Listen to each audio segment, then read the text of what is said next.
Okay, so we are going to install the internal pressure gauge, and we're going to install it here.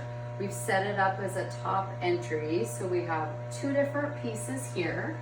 We have our pliers, which we're going to open up the port here, because this is the one we've chosen.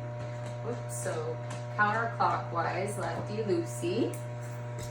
And then, so you can see here, so we're going to put this inside the chamber. And then we're going to take this red cap off. And then we're going to screw this on here.